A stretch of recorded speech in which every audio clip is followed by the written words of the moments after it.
الحمد لله نحمده ونستعينه ونستغفره ونعوذ بالله من شرور أنفسنا ومن سيئات أعمالنا من يهده الله فلا مضل له ومن يضلله فلا هادي له ونشهد أن لا إله إلا الله وحده لا شريك له ونشهد أن محمدًا عبده ورسوله أرسله بالحق بشيرا ونذيرا بين يدي الساعة من يطع الله ورسوله فقد رشد واهتدى ومن يعصهما فإنه قد غوى وإنه لا يضر إلا نفسه ولا يضر الله شيئا إن خير الحديث كتاب الله وخير الهدي هدي محمد صلى الله عليه وسلم وشر الأمور محدثاتها وكل محدثة بدعة وكل بدعة ضلالة وكل ضلالة في النار أما بعد فأعوذ بالله السميع العليم من الشيطان الرجيم بسم الله الرحمن الرحيم يا أيها الذين آمنوا اتقوا الله حق تقاته ولا تموتن إلا وأنتم مسلمون واعتصموا بحبل الله جميعا ولا تفرقوا واذكروا نعمة الله عليكم إذ كنتم أعداء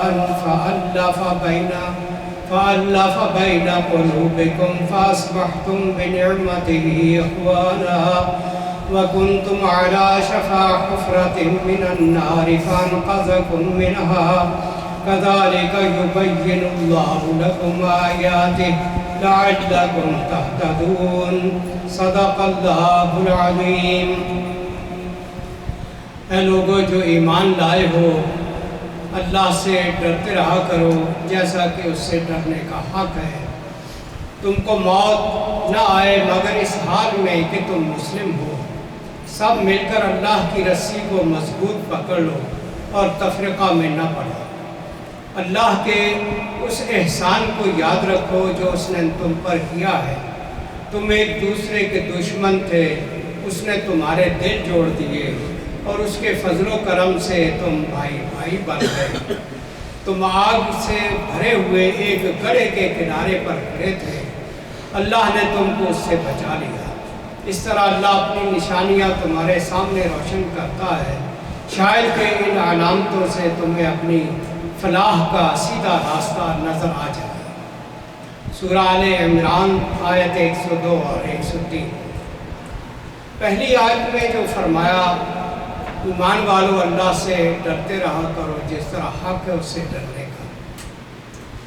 اللہ تعالیٰ سے ڈرنے کا مطلب اس طرح ہے جیسے آدمی اپنے باپ سے یا اپنے استاد سے یا اپنے کسی بزرگ سے ڈرتا ہے کہ میں اس کی نافرمانی کروں گا تو وہ ناراض ہو جائیں گے، ان کی ناراضگی سے آدمی ڈرتا ہے۔ اسی طرح اللہ تعالیٰ کی نافرمانی سے ڈرنا ہے، نہ کہ اللہ تعالیٰ کوئی ایسی پرسنالٹی ہے خوفناک کہ جو ڈرانے ہی کے لیے نہیں، بلکہ خداوند عالم کی ذات حقیقی طور پر انتہا درجہ کی محبت کرنے والی ہے، وہ خوفناک چیز نہیں۔ ڈرنے کا حکم اس لیے دیا جاتا ہے کہ اس کی نافرمانیوں سے ڈرنا ہے، اس کے حکموں کو ٹالنا نہیں ہے، بلکہ اگر ہم اس کے حکم ٹالیں گے، اسے ناراض کریں گے تو پھر کوئی اچھی بات نہیں ہوگی۔ جس طرح باپ ناراض ہو جائے تو اچھی بات نہیں ہوتی، استاد ناراض ہو جائے تو اچھی بات نہیں ہوتی۔ اس آیت کے اترنے پر صحابہ کرام پریشان ہو گئے تھے، حق کا توقاتے ہی کہ جس طرح حق ہے اس سے ڈرنے کا۔ صحابہ کرام کانپ گئے تھے کہ انہوں نے عرض کی اللہ کے رسول، اللہ تعالیٰ سے ڈرنے کا حق جو ہے وہ تو ہم ادا نہیں کر سکتے، اس کا تو حق بہت ہی بڑا ہے اور ہم بڑے کمزور اور چھوٹے ہیں، تو کیسے ہم اس کا حق ادا کر سکیں؟ پھر اللہ تعالیٰ نے صحابہ کرام کا یہ خوف دور کرنے کے لیے دوسری آیت نازل کر دی، فاتقوا اللہ ما استطعتم، تمہارے اندر جتنی طاقت ہے اتنا اللہ سے ڈرتے ہو، یعنی حد سے زیادہ جو آدمی کے بس میں ہی نہ ہو اس کا حکم نہیں دیا گیا قرآن میں۔ اس کا بھی جگہ جگہ ذکر ہے، لا یکلف اللہ نفسا الا وسعہا، اللہ ہر ایک جان کو اتنی ہی تکلیف دیتا ہے جتنی وہ برداشت کر سکتا ہے، برداشت سے بڑھ کر اللہ تعالیٰ کسی کو حکم نہیں دیتا ہے۔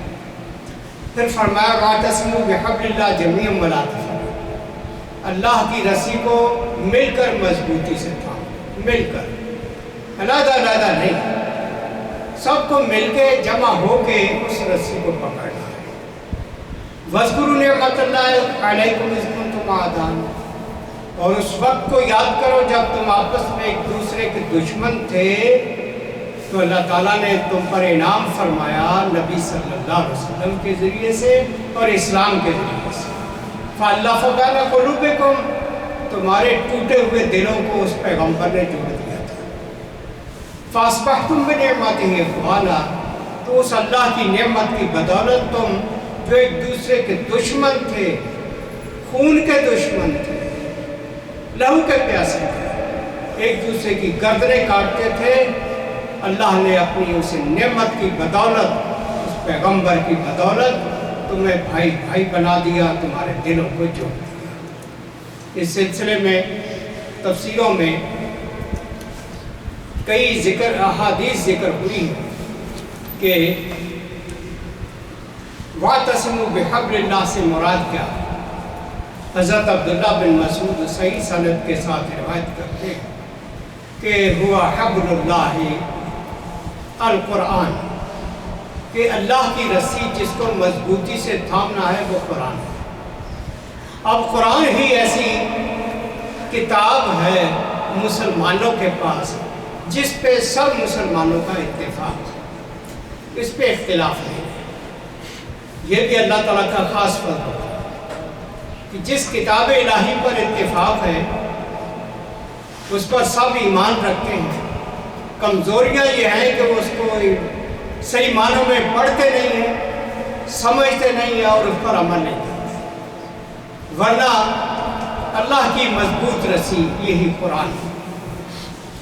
عن ابی سعید الخدری رضی اللہ عنہ قال قال رسول اللہ صلی اللہ علیہ وسلم ان هذا القرآن سبب طرفه بید اللہ وطرفه بایدیکم، رسول اللہ صلی اللہ علیہ وسلم نے فرمایا بے شک یہ قرآن ذریعہ ہے، رسی ہے جس کا ایک سرا اللہ کے ہاتھ میں ہے، دوسرا سرا تمہارے ہاتھ میں ہے۔ یعنی اس قرآن کا ڈائریکٹ تعلق اللہ تعالیٰ کی ذات کے ساتھ ہے، وہاں سے یہ روشنی انسانوں کو دی گئی۔ فَتَمَسَّكُوا بِهِ، اس قرآن کو مضبوطی سے تھام رکھو۔ فَإِنَّكُمْ لَن تَضِلُّوا بَعْدَهُ أَبَدًا، اس کو مضبوطی سے تھام لو گے پھر کبھی بھی گمراہ نہیں ہوگے۔ یعنی گمراہی سے بچنا چاہتی ہے امت تو قرآن کی طرف پلٹ آئے، اور جتنا قرآن سے دور ہوں گے اتنی ہی گمراہیاں پھیلیں گی، اتنے ہی فرقے وجود میں آئیں گے، اتنا ہی لوگ گمراہیوں میں بھٹکتے ہیں۔ عن زید بن ارقم رضی اللہ عنہ قال خطبنا رسول اللہ صلی اللہ علیہ وسلم فقال انی تارکم فیکم کتاب اللہ ہوا حبل اللہ۔ حضرت زید کہتے ہیں کہ ایک بار نبی علیہ السلام ہمیں خطبہ ارشاد فرما رہے تھے تو فرمایا میں تمہیں اللہ کی کتاب چھوڑ کے جا رہا ہوں، یعنی آپ دنیا سے رخصت ہونے سے پہلے امت کو آگاہ کر گئے ہیں کہ میرے بعد تمہاری ہدایت کا سامان موجود ہے، یہ نہیں ہوگا کہ میں دنیا سے جاؤں تو تم گمراہ ہو جاؤ، بلکہ میرے جانے کے بعد انتہا درجہ کی روشن کتاب تمہارے اندر چھوڑ کے جا رہا ہوں۔ وہ حبل اللہ، وہ اللہ کی رسی۔ من اتبعہ کان علی الہدی، جو اس قرآن کی پیروی کرے گا وہ ہدایت پر ہے، ومن ترکہ کان علی الضلالہ، جو اس قرآن کو چھوڑے گا وہ گمراہ ہو جائے گا۔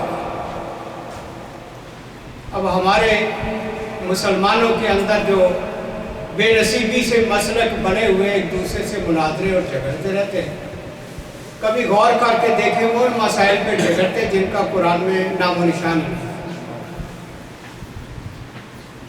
اللہ اور اس کا رسول کہتا ہے کہ کتاب ہدایت قرآن ہے، تو قرآن سے نہیں ہدایت لینی، اپنے مولویوں کی باتوں کے پیچھے چلنا، مفتیوں کے پیچھے چلنا تو گمراہی پھیلے گی۔ گمراہی سے بچنے کا راستہ ایک ہی ہے کہ اللہ کی کتاب سے گہرا تعلق ہے۔ پھر زید بن ثابت کہتے ہیں قال رسول اللہ صلی اللہ علیہ وسلم انی تارک فیکم خلیفتین، رسول اللہ صلی اللہ علیہ وسلم نے فرمایا میں تم میں 2 خلیفے چھوڑ کے جا رہا ہوں، اپنے 2 جانشین چھوڑ کے جا رہا ہوں،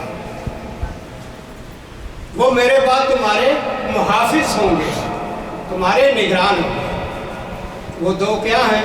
کتاب اللہ عز و جل، اللہ کی کتاب ہے، حبل ممدود ما بین السماء والارض، وہ اللہ کی مضبوط رسی، دراز رسی جو آسمانوں سے چل کر زمین تک پہنچتی ہے، یہ قرآن ہے۔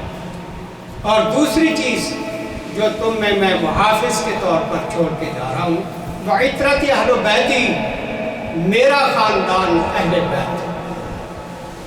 اہل بیت سے مراد صحیح مسلم میں وہ حدیث ہے جس میں نبی صلی اللہ علیہ وسلم نے حضرت علی اور حضرت فاطمہ اور حسن اور حسین چاروں کو اپنی چادر میں چھپایا تھا۔ تو یہ چاروں جو ہیں یہ بھی نبی صلی اللہ علیہ وسلم فرما رہے میرے خلیفہ ہیں۔ تو خلیفہ کا معنی میرے بعد وہ نگران ہوں گے، محافظ ہوں گے تمہارے دین کے۔ ان چاروں تک ہی محدود ہے عطرت، 4 کے بعد کی کوئی گارنٹی نہیں، کیونکہ چاروں کو ہی نبی علیہ السلام نے اپنی چادر میں لیا تھا۔ اور انہی کے بارے میں فرمایا وَإِنَّهُمَا لَن يَتَفَرَّقَا حَتَّى يَرِدَا عَلَيَّ الْحَوْض، یہ دونوں ہی قرآن اور میری یہ عطرت اور اہل کتاب اہل بیت، یہ دونوں ایک دوسرے سے ہرگز جدا نہیں ہوں گے یہاں تک کہ حوض کوثر پر یہ دونوں میرے پاس آ جائیں گے۔ یہ ہے عظیم الشان ہدایت کا ذریعہ۔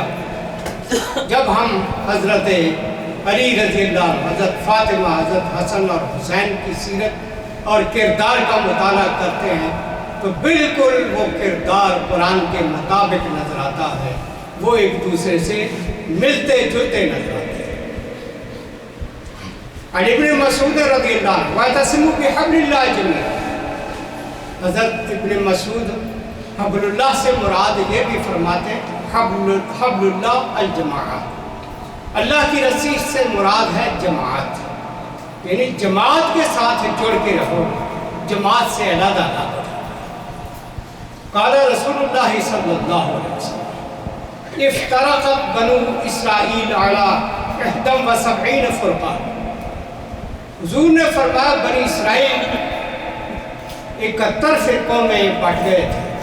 وَإِنَّ أُمَّتِي سَتَفْتَرِقُ عَلَىٰ 72 فرقہ، میری امت جو ہے یہ 72 فرقوں میں بٹ گئے تھے۔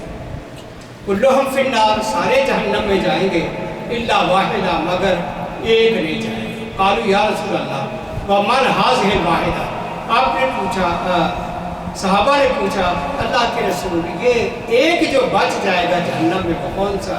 قال الجماعہ، آپ نے فرمایا کہ وہ جماعت ہے، جو مسلمانوں کی اصل جماعت ہے، اس کے ساتھ جو چمٹے رہیں گے وہ جہنم سے بچ جائیں گے، جو اس جماعت سے ٹوٹتے چلے جائیں گے وہ جہنم میں جائیں گے۔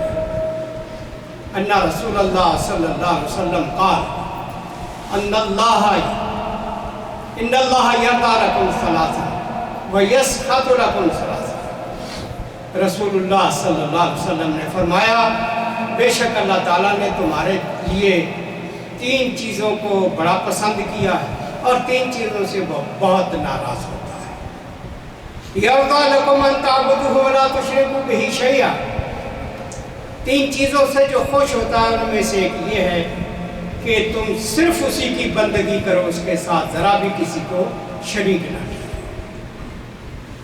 دوسری چیز جس سے اللہ خوش ہوتا ہے وَأَن تَعْتَصِمُوا بِحَبْلِ اللَّهِ جَمِيعًا وَلَا تَفَرَّقُوا، سارے مل کر اللہ کی رسی کو مضبوطی سے تھام لو اور فرقے فرقے نہ ہو جاؤ۔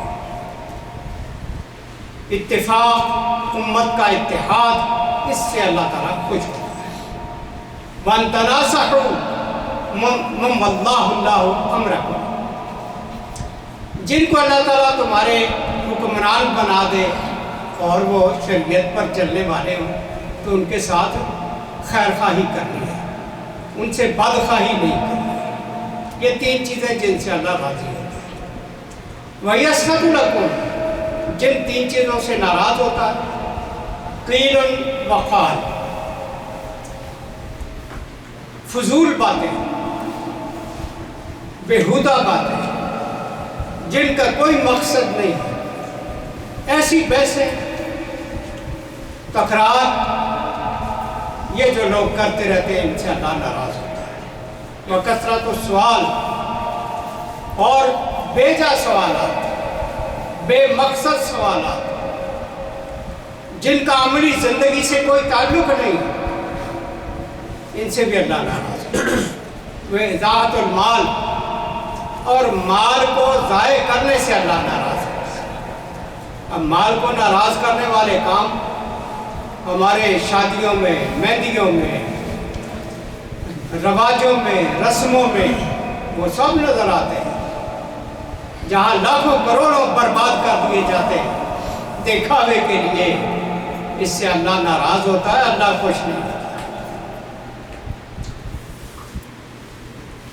اور یہ جو فرمایا اِنَّ هَٰذِهِ الْأُمَّةَ سَتَفْتَرِقُ عَلَىٰ 73 مِلَّةً، کہ میری امت جو ہے یہ 73 فرقوں میں بانٹ جائے گی۔ ملت کا لفظ ملت کہا گیا ہے، یعنی الاحوا، وہ سارے اپنی نفسانی خواہشات کی بنیاد پر ایک دوسرے سے جدا ہوں گے، اللہ کے لیے نہیں، دین اسلام کے لیے نہیں، ملت اسلامیہ کے لیے نہیں، اپنی نفسانی خواہشات کے لیے، یا دنیاوی مال بنانے کے لیے، یا لوگوں کو خوش کرنے کے لیے۔ ان رسول اللہ صلی اللہ علیہ وسلم قال من خرج من الجماعت یقین شبر، آپ نے یہ بھی فرمایا جو مسلمانوں کی جماعت سے ایک بالشت کے برابر بھی نکل گیا، فقد خلا رقۃ الاسلام عن عنقہ حتی یراجع، گویا اس نے اپنے گردن سے اسلام کا پٹا نکال دیا اور وہ باغی ہو گیا، اسلام سے دور ہو گیا۔ جس شخص نے ایک بالشت برابر بھی مسلمانوں کی جماعت سے علیحدگی اختیار کی۔ وَمَن مَاتَ وَلَيْسَ عَلَيْهِ امام جماعہ، جو اس حال میں مر گیا کہ مسلمانوں کی جماعت کا امام اس کے سر پر کوئی نہیں ہے، فَإِنَّ مَوْتَتَهُ مِيتَةً جاہلیہ، ایسے شخص کی موت جاہلی موت ہوگی، اسلام کی موت نہیں۔ وَاذْكُرُوا نِعْمَتَ اللَّهِ عَلَيْكُمْ، اس کی تفسیر میں امام ربیع فرماتے ہیں یقتل بعضکم بعضا، اس نعمت کو یاد کرو جب اللہ نے تم پر انعام فرمایا تھا، تم ایک دوسرے کے دشمن تھے، ایک دوسرے کی گردنیں کاٹتے تھے۔ وَيَأْكُلُ شَدِيدُكُمْ ضَعِيفَكُمْ، تمہارے طاقتور کمزوروں کو کھا جاتے تھے۔ حَتَّى جَاءَ اللَّهُ بِالْإِسْلَامِ، یہاں تک کہ اللہ تعالیٰ اسلام لے آیا۔ فَأَلَّفَ بِهِ بَيْنَكُمْ، اسلام کے ذریعے سے تمہارے درمیان الفت ڈال دی۔ فَجَمَعَ جَمْعَكُمْ عَلَيْهِ، تمہیں ایک جگہ جمع کر دیا۔ وَجَعَلَكُمْ عَلَيْهِ إِخْوَانًا، اور تم سب کو بھائی بھائی بنا دیا۔ ابن اسحاق امام ابن اسحاق رحمہ اللہ فرماتے ہیں کانت الحرب بین الاوس والخزرج 20 و 100. اوس اور خزرج دو جو بڑے قبیلے تھے مدینہ شریف میں نبی علیہ السلام کے تشریف لے جانے سے پہلے، ان کے درمیان 120 سال تک جنگیں چلتی رہی تھی. اور یہ دونوں قبیلے تھے کون؟ اوس اور خزرج. یہ دونوں ہی دراصل سگے بھائی تھے، اور سگے بھائیوں کی اولاد پھیلتے پھیلتے ان کے دو قبیلے بن گئے. اب اندازہ لگا لیں دو سگے بھائیوں کے خونی رشتہ کتنا قریبی ہوتا. پھر وہ آپس میں جب قبیلوں میں بٹ گئے تو جنگیں اتنی کی کہ 120 سال تک وہ ایک دوسرے کو قتل کرتے رہے. حتیٰ قام الاسلام، یہاں تک کہ اللہ تعالیٰ نے اسلام کو قائم کر دیا. فَأَطْفَأَ اللَّهُ ذَلِكَ، اللہ تعالیٰ نے وہ جنگوں کی آگ بجھا دی. وَأَلَّفَ بَيْنَهُمْ، اور ان کے درمیان الفت ڈال دی. اور نبی علیہ السلام کا یہ بھی فرمان ہے ان القرآن هو حبل اللہ المتین، قرآن جو ہے یہ اللہ تعالیٰ کی مضبوط رسی ہے. وَهُوَ النُّورُ الْمُبِينُ، اور یہ بہت چمکتا ہوا واضح نور اور روشنی ہے.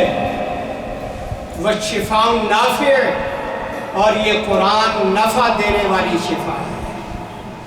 عِصْمَةٌ لِمَنِ اسْتَمْسَكَ بِهِ، جو آدمی اس قرآن سے چمٹ جائے گا وہ یوں سمجھے جیسے کسی محفوظ قلعے میں چلا جائے گا جس کو دشمن نقصان نہیں پہنچا سکتا. قال رسول اللہ صلی اللہ علیہ وسلم لَيَأْتِيَنَّ عَلَىٰ أُمَّتِي مَا أَتَىٰ عَلَىٰ بَنِي إِسْرَائِيلَ، میری امت پر وہ زمانہ بھی آئے گا جیسے بنی اسرائیل پر آئے. حَذْفَ النَّعْلِ بِالنَّعْلِ، جیسے ایک جوتا دوسرے جوتے کے برابر ہوتا ہے، بالکل اسی طرح سے انہی کے نقشے قدم پر چلنے کی یہ کوشش کریں گے.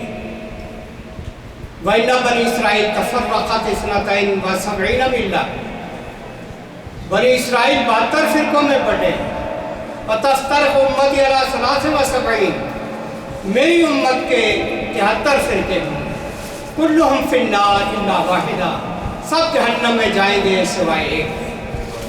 اب وہ ایک کون سا ہے؟ یہ دیوبندی بریلوی اہل حدیث شیعہ سنی والا نہیں ہے. وہ واحدہ کون سا ہے؟ قالوا، پوچھا ومن ہی یا رسول اللہ، اے اللہ کے رسول وہ کون سا فرقہ ہوگا جو جہنم سے بچ جائے؟ قال ما انا علیہ واصحابی، فرمایا جس راستے پر میں چل رہا ہوں اور جس راستے پر میرے صحابہ چل رہے ہیں. جو لوگ نبی صلی اللہ علیہ وسلم کو اپنا رہنما مانتے ہیں، جو لوگ صحابہ کرام کو نبی علیہ السلام کے مخلص ساتھی مانتے ہیں، وہ لوگ حقیقت میں یہی ہیں جو جہنم سے انشاءاللہ بچیں گے. باقی گناہوں کی پاداش میں جہنم میں ہر وہ شخص جائے گا جس نے اللہ کی حدوں کو توڑا ہو، چاہے وہ کسی فرقے سے تعلق رکھتا ہو، ناحق قتل کیا ہو، چوری کی ہو، ڈاکہ ڈالا ہو. جو بھی اسلام کی حدیں توڑنے والا ہے وہ مجرم جس بھی فرقے میں پایا جائے گا. اس کے بارے میں سورہ یاسین میں اللہ فرماتا ہے وَامْتَازُوا الْيَوْمَ أَيُّهَا الْمُجْرِمُونَ، مجرموں آج علیحدہ ہو جاؤ. سارے مجرموں کو سارے فرقوں سے چھاڑ کے الگ کر دیا جائے. وہ سارے فرقوں سے جتنے مجرم الگ ہو جائیں، اور جو مجرم نہیں ہوں گے ان کا گروہ الگ، جو جنت میں جانے والے ہوں گے ان کا بنا دیا جائے. وہاں تو دو ہی گروہ ہوں گے. یہاں ہی ہم نے بنائے ہوئے 72-73، وہاں دو ہی ہوں گے، ایک مجرم ہوں گے اور دوسرا غیر مجرم. تو خداوند عالم ہمیں اس گروہ میں سے بنا دے جو مجرم نہیں ہوں، جن کو اللہ بخشے گا، جن کو جہنم سے بچا لے گا، جن کو جنت نصیب کرے. یہ چند ایک احادیث ان آیات کی روشنی میں پیش کی گئی. آخر میں چھوٹا سا اعلان ہے کہ نیکسٹ فرائیڈے انشاءاللہ جمعے کے بعد فلو شاٹ لگانے کے لیے ویکسینیٹرز آ رہے ہیں، تو فارم پیچھے رکھے ہوئے ہیں، وہ فل آؤٹ کر دیں، اور جو لوگ فل کریں گے اپنا آئی ڈی کارڈ ساتھ لیتے ہیں کیونکہ نمبر ساتھ لکھنا ہوگا۔ دوسری گزارش یہ ہے کہ پیچھے لوگ کھڑے ہوئے ہیں، اگر سارے لوگ اگلی صفوں کو پر کر لیا کریں تو پیچھے کھڑے ہونے والوں کو زحمت نہ کرنی پڑے، اور جو پیچھے کھڑے ہونے والے ہیں ان سے بھی گزارش ہے کہ اتنا لیٹ آنے کی کوشش نہ کیا کریں، بلکہ پہلی صفوں میں آ کے بیٹھنے کی کوشش کیا کریں۔ پیچھے کھڑے ہونے والے پیچھے ہی رہ جاتے ہیں۔ اللہ سے دعا ہے کہ آپ کو اللہ تعالیٰ اگلی صفوں میں آنے کی توفیق دے۔ اقول قولی ھذا واستغفر اللہ لی ولکم ولسائر المسلمین۔